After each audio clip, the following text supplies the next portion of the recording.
This video is sponsored by Millanote. Let me MS paint you a picture. It's 2009. The sun has set on a relaxing summer day, but you're not done playing yet. You sit down at the family Dell computer, and the sound of a gentle static charge as you wake up the monitor mingles with that of katydids and mourning doves. You log into your own Windows profile, you finally convinced your mom to let you create one, and this familiar jingle plays.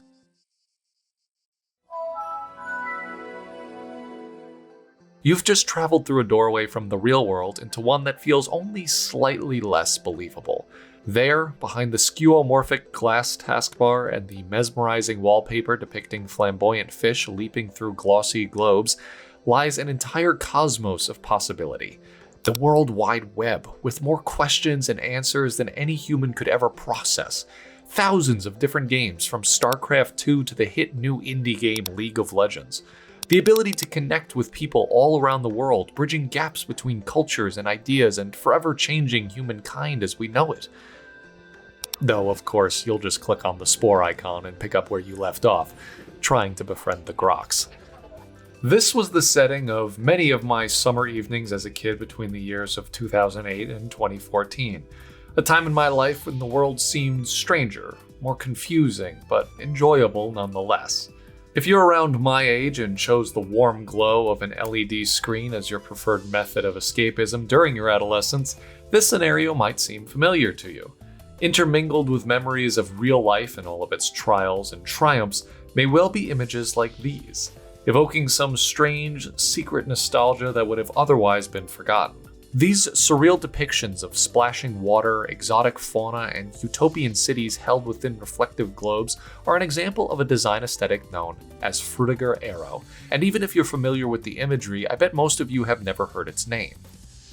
Recently, I was reminded of these potent visuals and the presence they had in my everyday life as an adolescent, and my adult mind struggled to reconcile what about them evoked such a powerful reaction within my subconscious.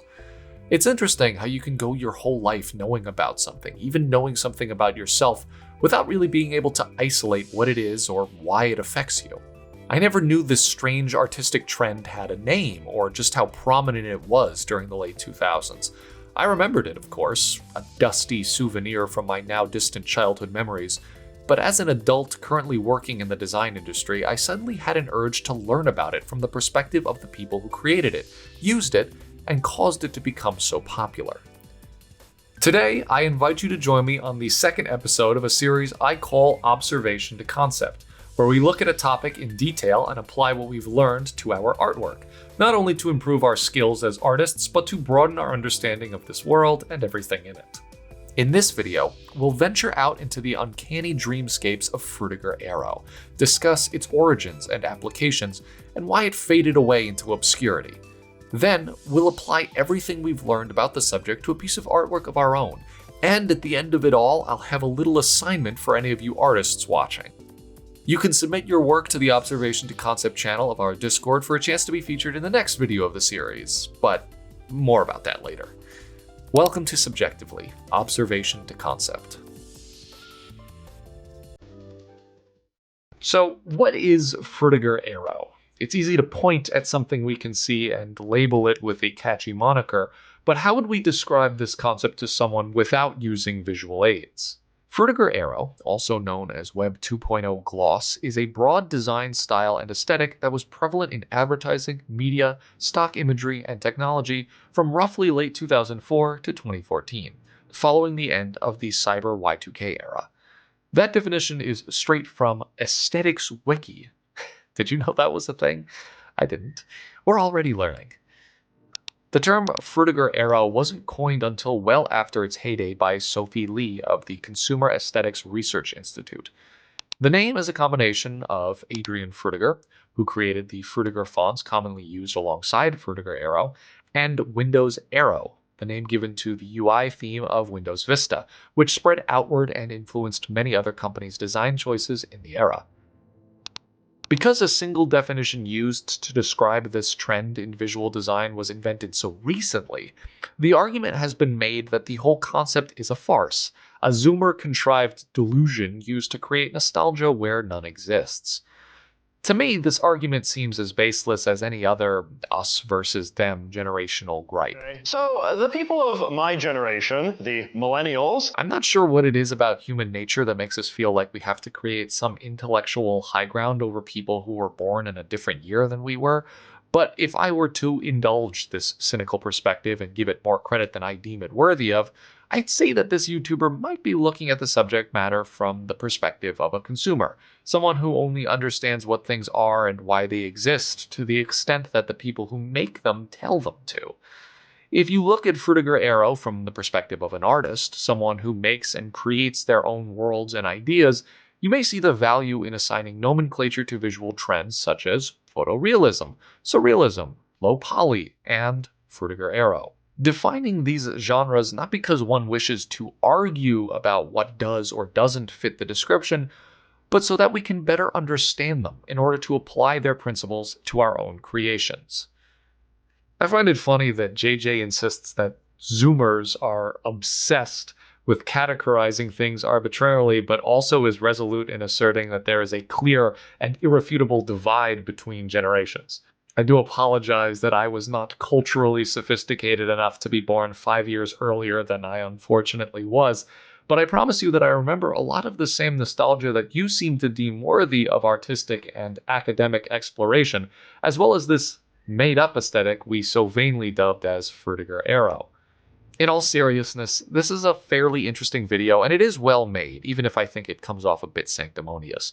I recommend giving it a watch if you'd like to hear about the subject matter from a different perspective. Mine, however, is one of unapologetic nostalgia and genuine artistic curiosity. The earliest signs of Frutiger Aero appeared in 2001 with the releases of Microsoft's Windows XP and Apple Mac's OS X 10.0.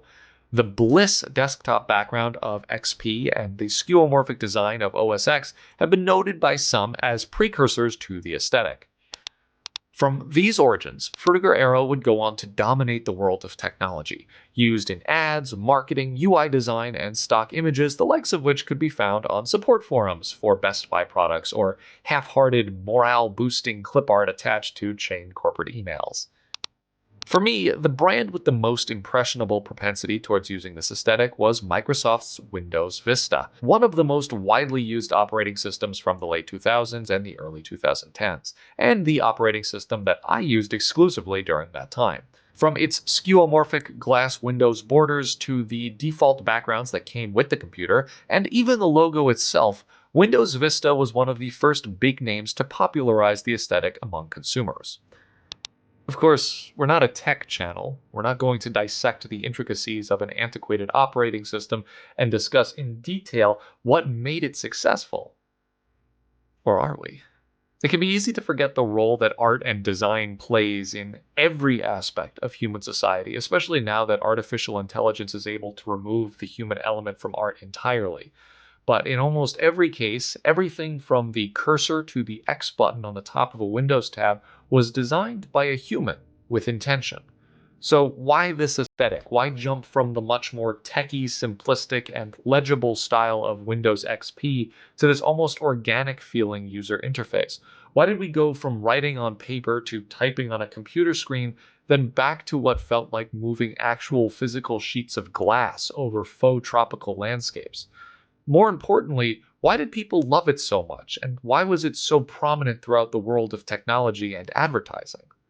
To get the answers to such questions, it's important we understand another design style that overlapped with Frutiger Aero: skeuomorphism. Like Frutiger Aero, skeuomorphism was very popular during the late 2000s and early 2010s, but the concept has existed long before Windows Vista or even personal computers. Skeuomorphism, from the Latin skeuo, meaning container or tool, and morph, meaning shape, describes a derivative object that retains cosmetic attributes from structures that were necessary in the original. Some examples you might be familiar with are a light bulb that resembles a candle flame, push-button phones made to look like rotary dials, or a clip-on tie.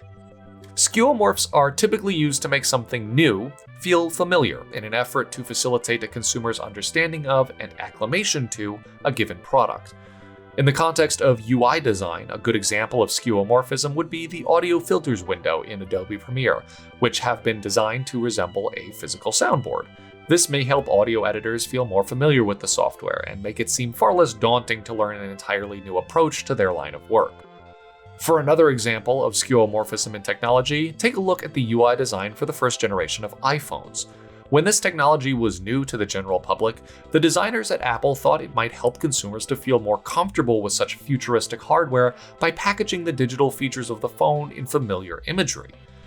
The app which told time looked like an analog clock face. The place where you could download and read news articles resembled a wooden shelf, and the old YouTube app actually looked like a TV set from the 60s.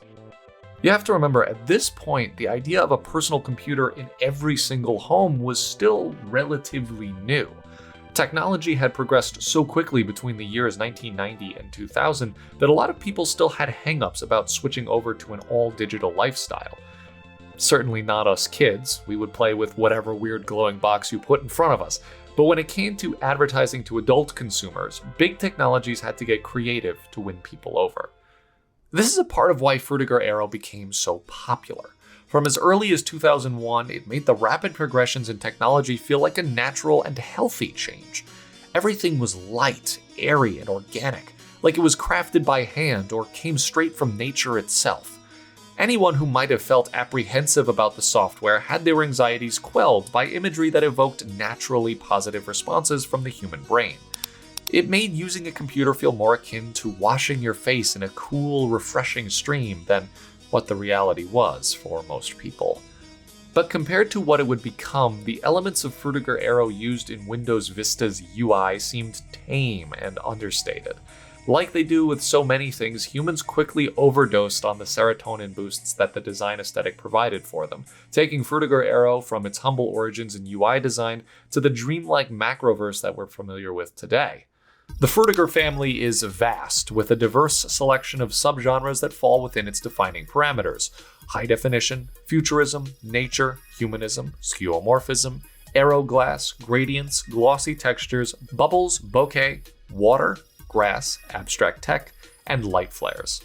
Underneath the umbrella of the Frutiger family and its related aesthetics, you'll find such subgenres as cybercore or Y2K futurism, technozen, dark aero, corporate aero, Frutiger Metro, and, of course, Frutiger Aero. Cybercore, or Y2K futurism, was kind of the opposite of skeuomorphism. Instead of trying to ease older consumers into feeling comfortable with new technology, Cybercore embraced an almost sci-fi perspective of the future. This skewed younger, appealing to people who were born into the world of the internet and sought to differentiate themselves from past generations by identifying with the technology that they grew up with. This subgenre of the Frutiger family relied heavily on futurism, abstract tech, and high definition as its primary design aesthetics, using an Aeroscreen blue color scheme as its palette of choice. Technozen, on the other hand, was far less confrontational. It sought to bridge the gap between nature and technology, replicating the stimuli that evoke positive chemical reactions within a human's brain, such as sunlight and open spaces.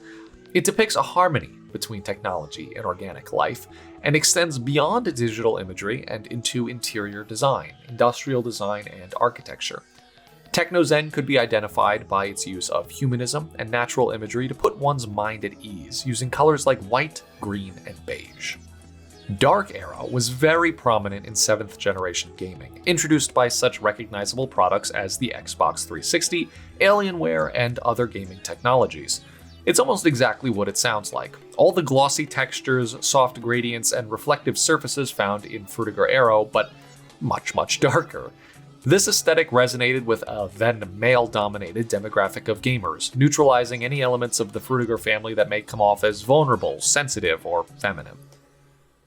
Corporate Aero might be my favorite branch of the Frutiger family tree. To me, it's the most hypocritical of any design aesthetic, promising a future of green grass, blue skies, and modern technology coexisting with nature in a utopian paradise that we all knew was too good to be true. Here, more than in any other iteration of the aesthetic, real-world technology was present in the imagery.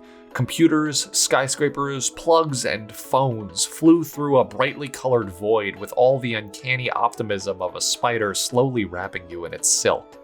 The image of a single desktop wallpaper illuminating a gray, lifeless cubicle, I think does this aesthetic the most justice. Frutiger Metro skewed even younger than Cybercore, targeting audiences so young that they probably didn't even have their own money to spend on the products advertised in this style. Dozens of brightly colored vector shapes twisted, curled, and splattered across the screen in these chaotic works of digital artistry, taking you into a world of frenetic euphoria that one might assume could only be attained by a very young individual. Now, if we look again at JJ's video and argument that these categorizations serve no purpose other than to gatekeep, I kind of see his point. I'm distinguishing each of these subgenres not because I think it's important to have a distinct name and definition for every single piece of digital marketing media that has ever been conceived, but because exploring all of these alternative styles can help educate artists and lead them to come up with ideas of their own. There's nothing productive about giving something a definition just to argue that someone else is using it wrong. My purpose is to educate, enlighten, and entertain. To bicker over the minutiae of what specific branches of the Frutiger Aero tree are which is pointless, it's unproductive, and juvenile. Nonetheless, I do expect some comments correcting me about the examples I used for each one. The truth of it is that all of these design conventions can be described as Frutiger Aero, the all-encompassing matriarch of the family that employed futurism, nature, humanism, skeuomorphism, aero glass, gradients, glossy textures, bubbles, bokeh, water, grass, abstract tech, and light flares to create bizarre yet exciting liminal spaces and crude recreations of familiar imagery. It was new, it was innovative, and it was strange. Part of what I find so appealing about this aesthetic is how it manages to simultaneously feel sincere and duplicitous, like I'm falling under some hypnotic spell, knowing I'm being deceived but accepting that I cannot resist its allure. I've heard Frutiger Aero described as the future we were promised. But how many of us truly believe that this is where we were heading as a species? Congruently to Frutiger Aero's prime, movies like Avatar and WALL-E were taking the box office by storm, and I suppose I can only speak for myself, but the prophecy of humanity's ultimate doom depicted in those films seemed far a more likely reality than these abstract scenarios. Nonetheless, I allowed myself to be seduced by the fantasy that was Frutiger Aero. Perhaps it's this willingness to submit to a corporate deception that I miss the most when I reflect on my childhood. Now, I know too much to simply roll over and accept the destruction that big corporations have wrought on our world, and no amount of clever marketing will ever be able to change that. But during a time when my world was simpler, these illustrations of a glorious future where mankind, nature, and technology all coexisted peacefully were enough to convince me that everything will be okay, at least for a little while longer. To succumb once again to the siren's song that is Frutiger Aero, is this too dangerous a prospect to indulge? Perhaps if we approach it from the other side of the table, create these worlds ourselves rather than consume what is offered to us by faceless advertisers. What if we could create our own artwork, inspired by the now extinct visual aesthetic of Frutiger Aero, and inject our own perspective into the established formula to create something that doesn't feel so malicious, so two-faced? As artists, we have the luxury of taking our experiences, our memories and aspirations, and translating them from intangible thought into a visual representation that everyone can see and enjoy. How can we apply what we've learned about Frutiger Aero and use it to create something new, something beautiful, something that's our own? Well, like all good pieces of artwork, this one should start with careful planning and proper organization of your thoughts using something like a mood board. And there's no better way to make a mood board than with the sponsor of today's video, Millanote. Now, don't worry, the hypocrisy of condemning corporate advertising immediately before integrating an ad in my video is not lost on me. You'll either believe me or you won't, but I don't promote products on this channel that I don't actually use and approve of myself. And I can assure you that Millanote is not just some way for me to make a quick buck. I genuinely enjoy using it, and I think you will too. Millanote is a browser-based digital program used for organizing your thoughts, ideas, and images in one easy-to-access place.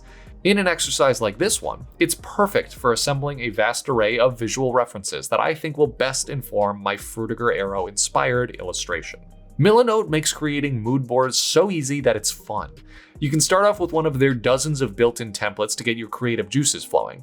My go-to is Mood Board, but for this one I decided to make a board entirely from scratch. If you're working with a team, or in my case, creating a video for other people to watch, written notes will help other team members or your audience understand your abstract thoughts. With Millanote, you can invite your colleagues and clients to gather important feedback and collaborate with them in real time. For my visuals, I wanted to include not only existing examples of the Frutiger Aero aesthetic, but also reference images that will help inform new elements unique to my perspective as an artist. You guys know me, I love prehistory, crabs, and, well, prehistoric crabs. So why not replace the generic tropical fish often found in these kinds of images with some Jack-tier Cambrian arthropods? When you're working on a mood board like this one, don't hold back. Include as many different kinds of images that you like.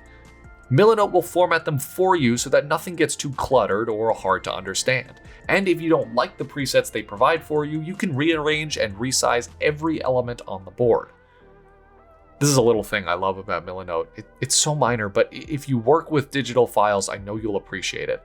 It's WebP compatible. Don't hesitate to save WebPs from Google Images to use on your mood boards. They work just as well as JPEGs and PNGs. Don't limit yourself to only images. Include all of the ideas you have written down from your time researching the subject. Millanote lets you add in captions to images, as well as separate text boxes that you can use in any way that you like.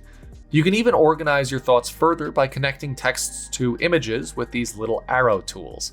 I absolutely love these because I have a habit of laying out my assets without giving too much thought on how each relates to one another.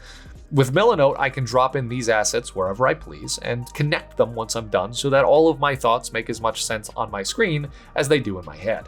While we're on this stage of my illustration process, allow me to share with you one last piece of advice. Listen to music that you think best fits the mood of the illustration you want to make.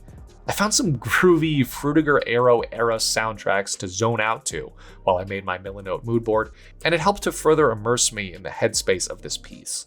You can even include these songs by dragging links from Spotify straight into Millanote. Totally optional, but it's something that I like to do. A finished mood board should, in a way, look like a piece of artwork in and of itself. This is your first opportunity to consider things like color, shapes, mood, and even composition. Don't rush this stage. Enjoy the process and allow your mind to imagine freely.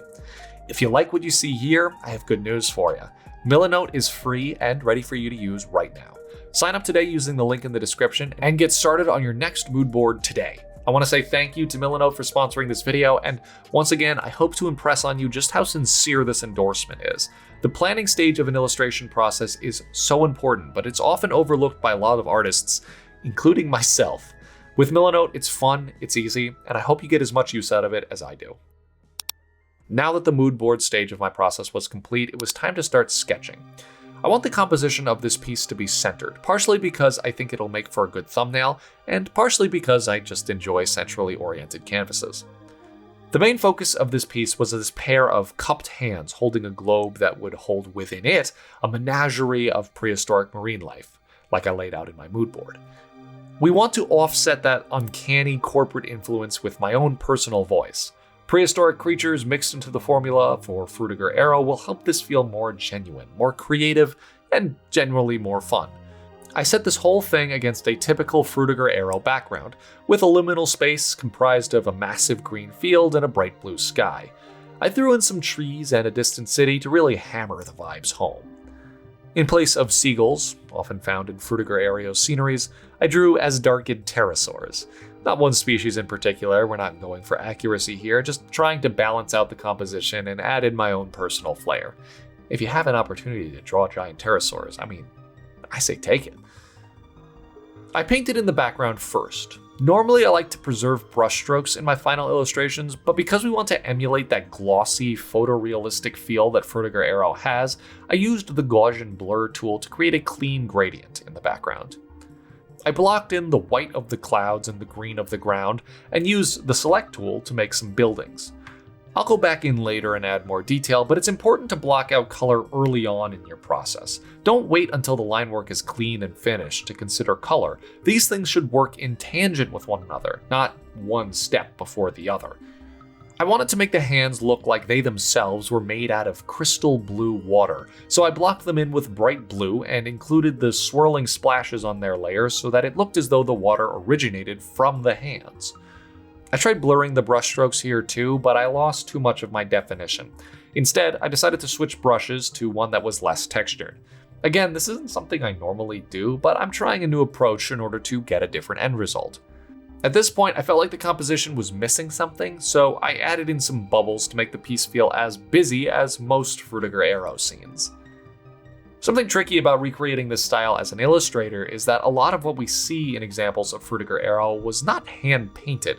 It's usually a product of photo bashing, stitching together stock photos into one big scene, or else made using other digital tools found in Adobe Illustrator or 3D rendering programs.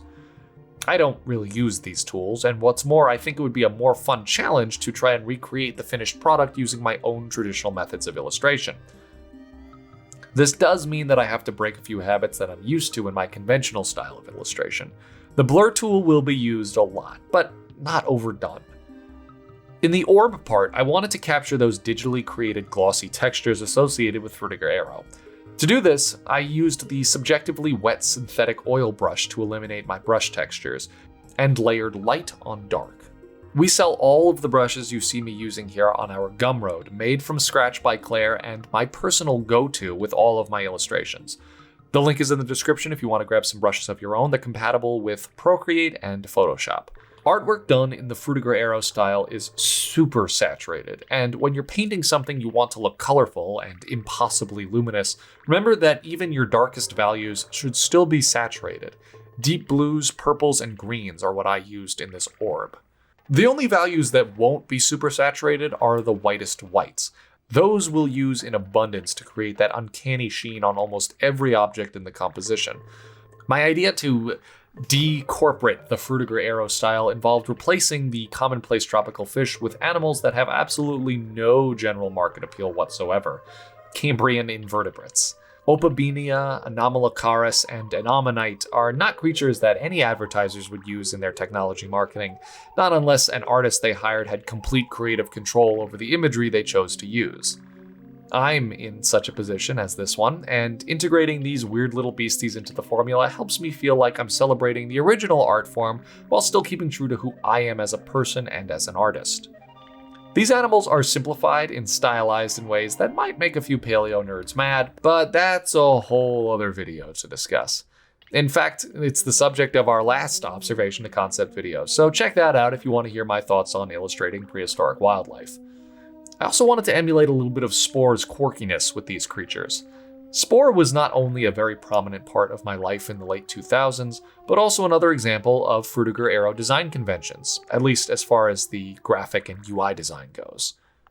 Unlike the more duplicitous intentions behind Frutiger Aero when it's used in corporate advertising, Spore's design seemed to be entirely sincere, a game about nature, evolution, and progressing technology. If Frutiger Aero is the future we were promised, then Spore delivered. Unless, you do a worm run and end up crashing your ship as soon as you hit space stage. The last major element that needed to be painted was the pair of cupped hands, holding my Cambrian orb.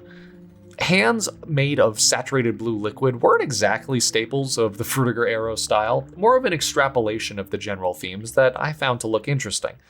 Again, we're not trying to put boundaries on what can or can't be described as Frutiger Aero. We're here to make a compelling work of art. It's tricky combining two references that are so different, like cupped human hands and splashing water. It's okay to improvise a bit, but follow along with the information that your reference images. It's okay to improvise a little bit, but follow along with the information your reference images give you. Water is transparent, so whatever color is behind it will shine through. However, it's also very reflective. Since our composition is lit from all angles in an impossible way, you can be liberal with your application of pure white highlights to indicate where the water is reflecting the most light. My improvisation was to make the hands more opaque a material than just regular water, more like blue gel. This not only added to the surrealism of the piece, but also gave the hands a little bit more contrast so that they stood out from the bright blue background. The final elements of the composition, the grassy field, the clouds, the large pterosaurs, and the buildings in the far background, didn't need too much more rendering from where they were in my initial thumbnail, just a little cleaning up and some added atmospheric detail. This is my final product. It certainly doesn't have that photorealistic quality that I think we often associate with the genre, but if we look at our aesthetics checklist from the mood board, I think we've met our quota. Of course, something like this isn't just about checking boxes. It's about how it makes you feel when you look at it. So tell me, does this evoke the same feelings you get when you look at actual images from the genre and the time period when it was most prominent? Moreover, does it take it a step further, replacing the disingenuous undertones of striving for a better future with a sense of childlike whimsy that feels unique to the artist who made it? If your answer to any of these questions is yes, I'll consider this a successful piece. Though I have one more question for all of you who are either too old or too young to have the same kind of childlike nostalgia associated with this aesthetic. How do these images make you feel? Do they have the same effect on an audience in 2024, or do they just seem chaotic, confused, and unbearably over-designed? Are the ugly intentions of the marketing team that designed these images too obvious for you to be allured by their siren songs? Or have you been seduced even now, after enough time has passed to know the future they promised us was never delivered? While you ruminate on all of these questions, I'd like to share with you the assignment for all of the artists who have watched along to the end. I want you to explore the strange world of Frutiger Aero for yourself, all of its variations, deviations, and derivations, and find out what about the aesthetic resonates with you. Is it nostalgia? Is it fear? Resentment towards the people who conceived it? Or frustration that the young folks are trying to create nostalgia where none exists? Isolate these emotions and capture them in a piece that uses the visuals we discussed in this video to convey those emotions to your audience. Share your final work in the Observation to Concept channel of our Discord, the link is in the description, for a chance to be featured in our next Observation to Concept video. Be sure to properly sign or watermark your piece so that we know who made it and how to credit you. It may seem like a distant memory, but I gave an assignment at the end of our last Observation to Concept video, and we got some awesome work turned in on our Discord. If you haven't seen our paleo art video, go check that one out now to see how amazing these pieces of artworks came to be.